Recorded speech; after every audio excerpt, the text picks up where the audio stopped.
Hola, ¿cómo les va? Nosotros aquí en una nueva entrega de Tal Como Son, y antes de que conozcan a mi invitado de hoy, les presento a quienes confían en mí.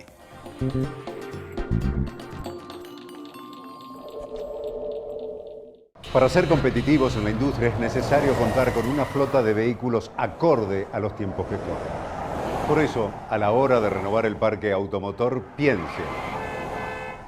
piense solo en el especialista. Naviran Mercado, subastas online. Te presentamos Coto Digital, una forma rápida y fácil para que compres lo que necesites desde la comodidad de tu hogar. Te invitamos a que visites nuestra página www.cotodigital.com.ar. ¿Qué es lo que hace a este lugar distinto? ¿Será que nos cuidamos entre todos? ¿Los parques y el deporte? ¿Será que vivimos rodeados de verde? Sí, porque la calidad de vida hace todo distinto.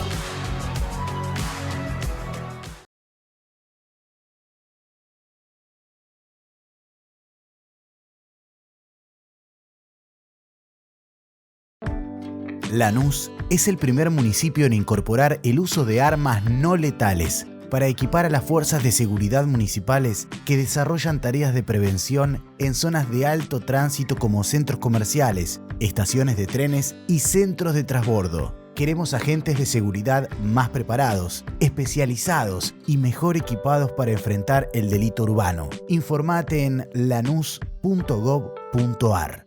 Lanús nos une.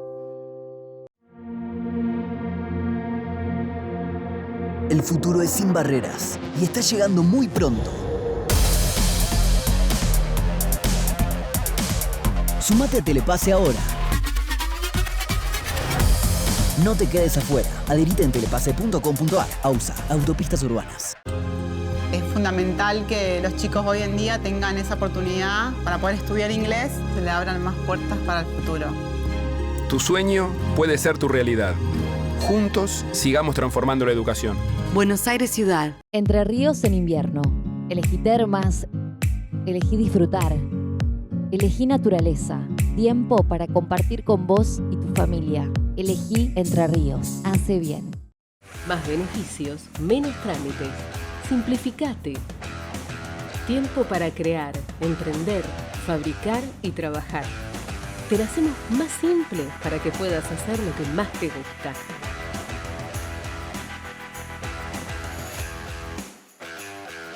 ARBA, Gobierno de la Provincia de Buenos Aires. Palladini, empresa de alimentos que desde 1923 acompaña la mesa de los argentinos.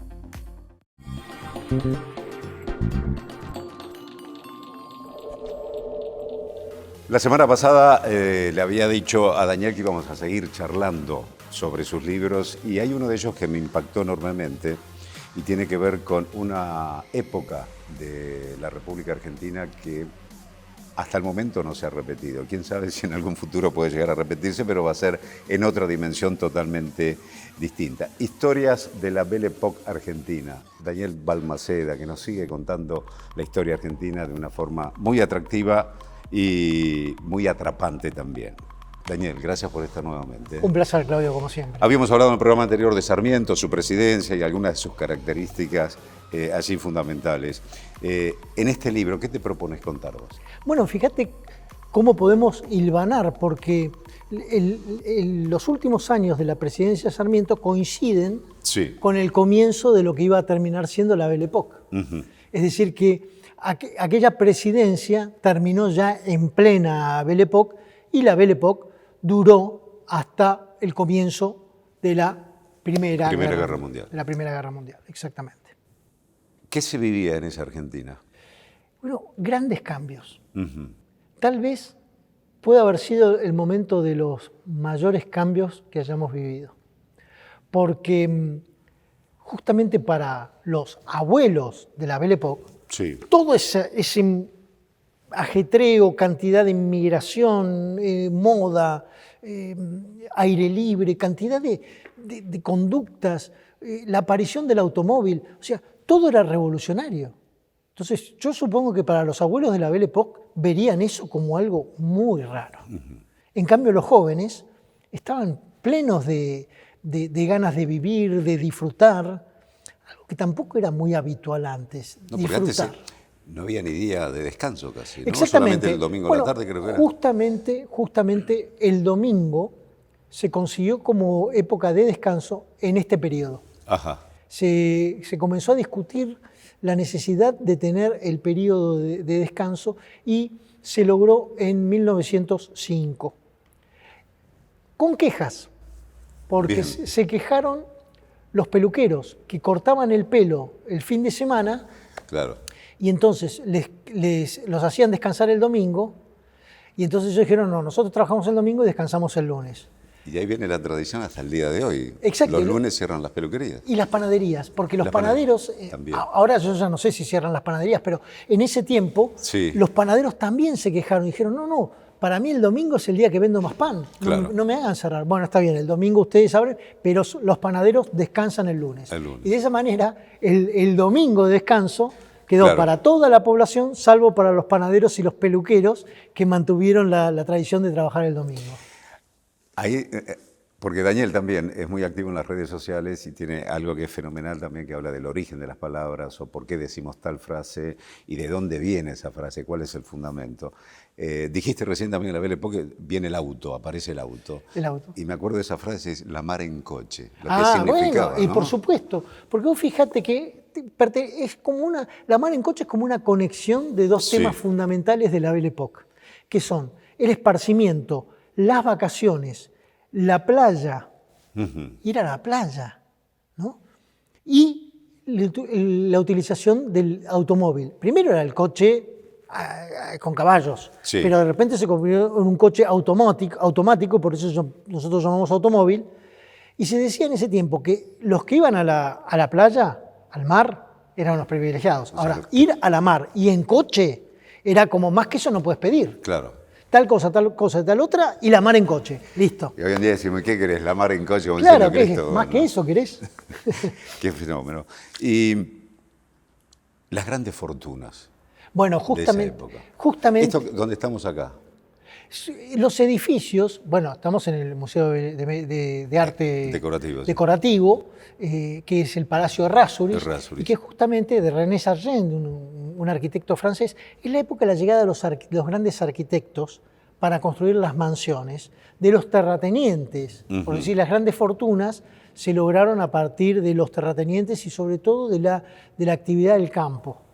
Claro. Te diría que la actividad ganadera del campo era muy importante en ese tiempo. Rotación de carne y todo eso, ¿no? Por primera vez en este periodo logramos que un barco frigorífico pudiera cruzar el Atlántico. Y esto significaba que vos enviabas las reses y llegaban en condiciones de ser refrigeradas, por eso aparecieron luego los frigoríficos, reemplazando a los saladeros, y es toda esta época.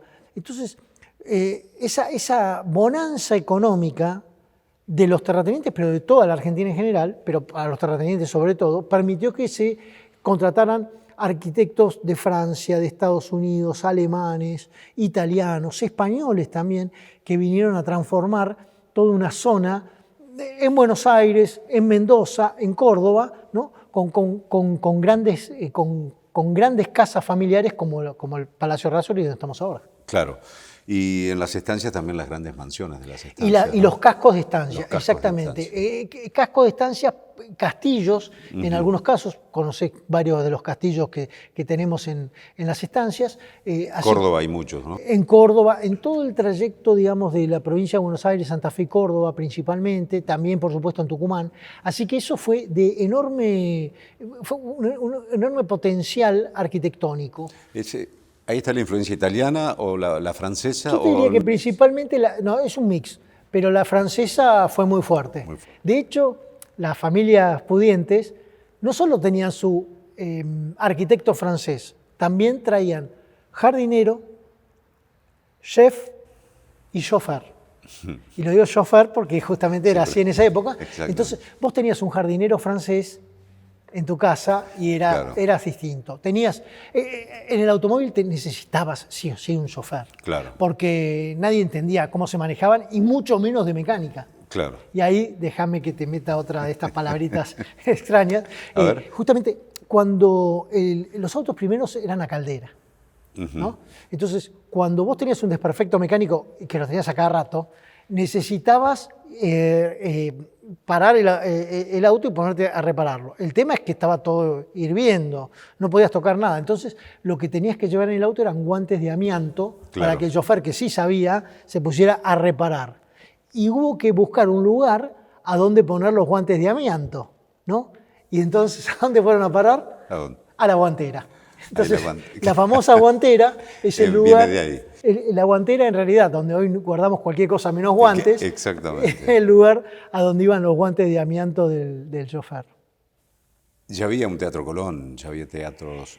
Bueno, ¿O vino en esa época? Es exactamente de esa época. En realidad, el Teatro Colón que nosotros conocemos es de esa época. El anterior comenzó un poquito antes, en 1857, en la Plaza de Mayo, donde hoy está el Banco Nación, hasta 1888. Y después se tardó 20 años en construir el Teatro Colón en su ubicación habitual, que era un lugar donde había estado la primera estación de... Perdón, sí, parte del Teatro Colón actual es donde había estado la primera estación de ferrocarril que tuvimos y que, por supuesto, fue... Bueno, necesitó de 3 arquitectos, porque el primero murió en circunstancias un poco escandalosas, porque él vivía a 3 cuadras de la obra del Congreso, en la que también trabajaba, y parece que se olvidó algo y volvió a la casa, y eso fue muy inoportuno, porque encontró a su mujer con un mucamo, y empezó una discusión que terminó con el mucamo disparándole, y el hombre corriendo por las escaleras de la casa diciendo, me muero, y bueno. Y murió ahí en esa circunstancia, con lo que hubo que encontrar un nuevo arquitecto para que continuara la obra. Exactamente. Había teatro clásico, pero había una explosión del esparcimiento también. ¿no? La Belle Époque es el comienzo fuerte del esparcimiento, de los paseos públicos. De hecho, nosotros tenemos en Buenos Aires el Parque 3 de Febrero. Exactamente. Parque 3 de Febrero que se iba a llamar Parque Central, porque una vez más tenemos que acordarnos de Sarmiento. En Estados Unidos vio el Central Park y dijo, nosotros tenemos que tener nuestro Central Park, vamos a tener el Parque Central. Y finalmente le pusimos Parque 3 de Febrero, el nombre Central nadie lo entendía muy bien, y entonces se decidió cambiarle el nombre por Parque 3 de Febrero, ¿no? ¿Y el 3 de febrero nombre a qué viene? El 3 de febrero es porque todo ese terreno fue confiscado a Rosas. Rosas había comprado desde más o menos esta zona donde estamos ahora, en Palermo. Hay una casa allí, no sé si pertenecía a Rosas. La casa que pertenecía, no está más, pero desde, digamos, donde está el Palacio Errázuriz hasta la cancha de River, todos esos lotes y terrenos los fue comprando Rosas. Cuando fueron confiscados, Sarmiento dijo, vamos a hacer un parque en todo ese terreno confiscado, y se decidió ponerle 3 de febrero porque fue la fecha en que Urquiza venció a Rosas en la batalla de Caseros. Entonces, no contentos con ya confiscarle, aparte por las dudas le refregábamos la fecha 3 de febrero, ¿no? Bueno, así somos. Digo, y había como mucho esparcimiento y se necesitaban más teatros. Bueno, se necesitaban más teatros, empezó a haber un auge de teatros por el centro de la ciudad, por ejemplo el Coliseo, fue un teatro muy importante, y después, además de teatros, empezó a haber funciones de cine. Primero en casas particulares. En realidad, si vos tenías buenos amigos que te traían las cintas en barco desde Europa, entonces ibas a la casa y de repente ponían todo el aparato y te ponías a ver algo. Y después empezó el cine, que era lo que, claro, los jóvenes no nos van a entender, Claudio, te lo lamento, Sucesos Argentinos vendría a ser el primer cine, claro, que era hechos que ocurrían. Por ejemplo, Funeral de Mitre, 1906. Sí. Bueno, si vos no fuiste al funeral de Mitre, a los 3 días ibas al cine y veías en cámara un poco rápida todo el funeral. Claro. Casamientos también. O sea, sería como un noticiero puesto en un cine. 3 días después o 4 días después. 3, 4 días después ya te sentabas al cine uno tenía un cierto cholulaje, entonces iba a ver todas esas situaciones, a ver a las figuras, a personalidades que se casaban, etcétera, al cine. Sí, exactamente. Y eso fue una actividad. Y empezaron también mucho las revistas con fotografías. Nosotros la más clásica que conocemos es Caras y Caretas. Caras y Caretas. Pebete, bueno, había varias, Fray Mocho, varias de esas características, pero justamente Caras y Caretas era que podías ver imágenes y podías ver las fotos de tal acontecimiento, de un choque, claro, de un casamiento, de un acto protocolar, etcétera, de la guerra en Europa después. Bueno, justamente también es la misma época. Bien. Había pleno empleo en esa época, ¿no? Tanto trabajo que vos abrías un diario, los diarios eran sábana, eran de este tamaño, abrías el diario y tenías las primeras, desde la primera página, las primeras 6 o 7 páginas eran de avisos clasificados. Entonces llegaban los inmigrantes, en general compraban un diario entre varios, alguien que entendiera español y se ponían a leer para encontrar trabajo de esa manera. ¿Y la actitud del inmigrante? Venía, trabajaba, ganaba su dinero, trabajaba mucho, ¿ahorraba o gastaba? No, ahorraba. El inmigrante te diría que fue un gran motor para la República Argentina. Porque, primero que ahorraban porque querían traer al resto de su familia. El que llegaba con 2 mangos y hacía lo que podía y empezaba a juntar para poderles pagar el barco, probablemente a su mujer o a su novia, o a su mujer e hijos, tal vez también a sus padres. Y entonces, así empezaba, y tenían una particularidad del inmigrante que no tenían nuestros abuelos de antes, que era, querían ver progresar a sus hijos. Claro. Antes... Mi hijo el doctor. Mi hijo el doctor, claro, exactamente, de 1903. Exactamente, vos fíjate que antes yo era, no sé, trabajaba, voy a decir algo, carnicero. Sí. Mi hijo iba a ser carnicero, punto, no, es el mandato. Y así iba a seguir la historia. En cambio, el inmigrante venía con la idea de que el hijo estudiara y lo superara. Entonces, eso también fue muy importante porque el deseo de progresar y de esforzarse por progresar no lo teníamos tan arraigado antes de la inmigración. Teníamos esta época, voy a esto, ¿por qué el nombre en francés, no? Belle Époque, ¿porque es la influencia o había como una obsesión por el francés, o por lo francés, mejor dicho? Todas las respuestas, todas las preguntas son correctas. En realidad había una obsesión por lo francés. París era el centro del mundo en ese momento. Vos tenías un restaurante, de hecho el nombre del restaurante es francés, y el menú en la Argentina, en Buenos Aires, en Mendoza, en Nueva York, en Montevideo, en Lima, donde sea, el menú estaba en francés. Porque era una manera de unificar el mismo plato con el mismo nombre en todo el mundo, que se entendiera en todo el mundo. Entonces, vendría a ser como una denominación de origen, ¿me dice? Champagne ya viene allá, Malbec de Mendoza. Tal cual, exactamente. Y de esa manera uno sabía que el mismo plato lo podía pedir en distintas partes. Era como el idioma internacional, la lengua internacional de entendimiento. La moneda era el franco en esa época. Lo que hoy es el dólar o es el euro era el franco, la moneda para el comercio internacional, etc. El franco francés. Y además, justamente, importar todas esas costumbres de los franceses, ¿no? Como la del chofer, como la del chef. ¿Viste? Chef es jefe. Sí. Chef y chefas, porque también venían chefas.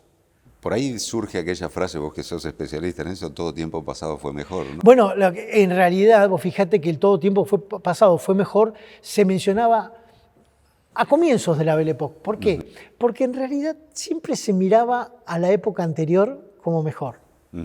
Y entonces, eso te lo muestra Medianoche en París. Cuando en Medianoche en París el actor pasa a la época de la Belle Époque, les pregunta a los de la Belle Époque y dicen, no, la mejor época fue antes de nosotros. Entonces, siempre nos va a quedar eso de mirar a otro tiempo como un tiempo maravilloso. Pero es verdad, vos dijiste el esparcimiento, déjame agregarte el deporte. El deporte, claro. Es muy importante la aparición del deporte dentro del núcleo del esparcimiento. Y también, por supuesto, de la llegada del inmigrante para la práctica de deportes. Pero no te imagines un fútbol como deporte principal todavía. El atletismo, te diría, y la gimnasia eran los deportes fundamentales. El ciclismo, prestaba mucha atención al ciclismo. El fútbol era como el sexto deporte, más o menos en aquel tiempo, y era muy concentrado en los ingleses. Claro, digo, acá por cada estación de tren, los ingleses, después se fundó un club prácticamente, ¿no? Exactamente. Temperley, Banfield. Exactamente, Mr. Temperley, bueno, Temperley, Banfield, ¿sabes quiénes eran muy amigos? Banfield y Lanús. Hablando de clásicos del fútbol argentino, el señor Banfield y el señor Lanús tenían muy buena relación. El fútbol era tan inglés que metía un gol un equipo y toda la tribuna aplaudía al metía para el otro y toda la tribuna aplaudía al otro. Y después el referee cobraba sí, y el referee cobraba una falta y lo aplaudían al referee. ¿Entendés? Hasta que apareció, esto es en Uruguay, el que se llamaba el utilero. El utilero se encargaba de inflar la pelota, el balón, digamos, justamente de hinchar el balón, vamos a decirlo de esa manera. Claro. ¿No? Y era el hinchador. Al utilero se llamaba el hinchador. Y el de Nacional, no de Peñarol, perdón, el de Nacional, el hinchador de Nacional, frente a todos los ingleses, corría como un loco por el costado de la cancha, alentando y gritando, y de ahí nos viene a ser hincha, una palabra muy arraigada en el mundo fútbol. Muy rioplatense, en realidad, en un principio, después pasó al resto de América, pero era por el hinchador de Nacional, por el hincha de Nacional que alentaba de una manera desmedida para sorpresa de todos los ingleses. ¿Y cómo fue muriendo la Belle Époque? Y Primera Guerra Mundial. No, pero vos sabés que ya antes había algunas señales. Sí. En ese momento estábamos muy agrandados con la Belle Époque, porque todo nos salía bien, en todo se crecía. Y ahí tenés algo fundamental, como una marca que nosotros vamos a entender mucho. Hicimos el barco más gigante de la historia, el Titanic. Ya hasta vencíamos a la naturaleza. Y el Titanic, como bien sabemos, en 1912, en su primer viaje, no logró cruzar el Atlántico. Y ese agrande que teníamos, empezó a haber distintas señales de que la verdad es que no podíamos con llevar ese nivel de vida, de desatención, de diferencias sociales. Es la época, por ejemplo, para nosotros, la época del conventillo. Claro. ¿Entendés? Y sin embargo, es una época en que el Estado volcaba todo el dinero en generar, por ejemplo, un subterráneo, en conseguir más líneas de tranvías, en sobre todo favorecerle la vida al trabajador. Fíjate el Estado, mucha plata, vamos a ayudar a los trabajadores, porque los Alza-Gonzue no tomaban el subterráneo. Claro. ¿Ves? No necesitaban. Tampoco por lo menos. Iban al Parque 3 de Febrero. Por y ejemplo. Tenían sus estancias. Claro. Bueno, entonces empieza, ya te diría, a partir del 1910, en el mundo, una debacle y todo ese ritmo con el que venía de entusiasmo desde la década del 70, todo ese ritmo de entusiasmo empezó a apagarse y bueno, coronado por supuesto por, como decimos siempre, la Gran Guerra, ¿no? Y la moda también. Fue muy particular, la moda ¿no? fundamental. Bueno, lo que pasa es que justamente es una época en que se presta mucha atención otra vez a los modistos franceses, claro. ¿no? a la confección hecha a medida para cada uno, ¿no? Tener tu sastre propio también era un tema fundamental, pero el resto de la población también quería participar y entonces empezaron a aparecer las grandes tiendas, las grandes casas que vendían el prêt-à-porter, que era una ropa que no necesitabas que te tomen las medidas, sino que directamente tenías 4 o 5 medidas, claro. Y seguro que encajabas. Es el tiempo del corsé. Las chicas andaban con corsé insoportable. Los hombres con galera, media galera, con bombín chaplinesco, ¿no? Y con la mar en coche, cuando estaban en la playa, los hombres con... bueno, lo que... no con shortcitos nada más. No.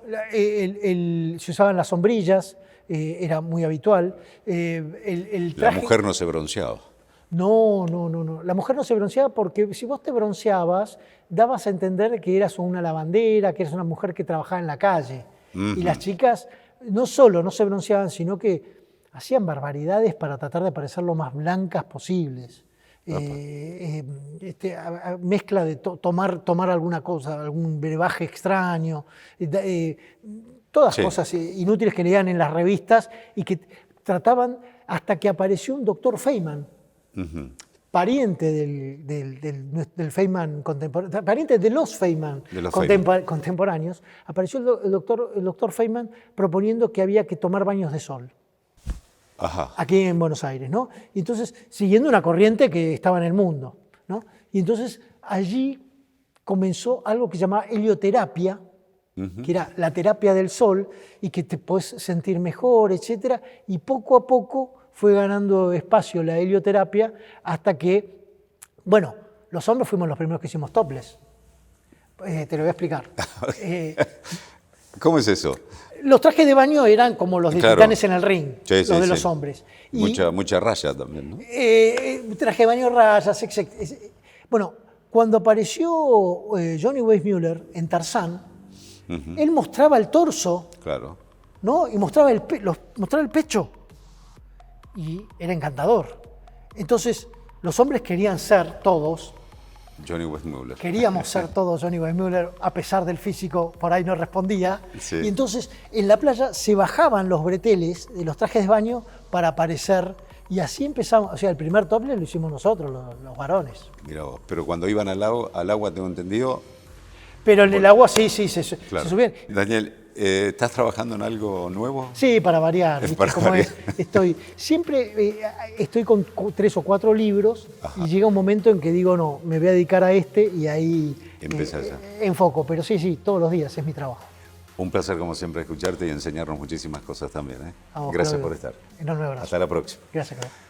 Muchísimas gracias por estar allí. Nos vemos en el próximo, tal como son. Lo cierto es que Buenos Aires es definitivamente una capital donde la gente disfruta de los espectáculos musicales y no tenía una arena de este tipo.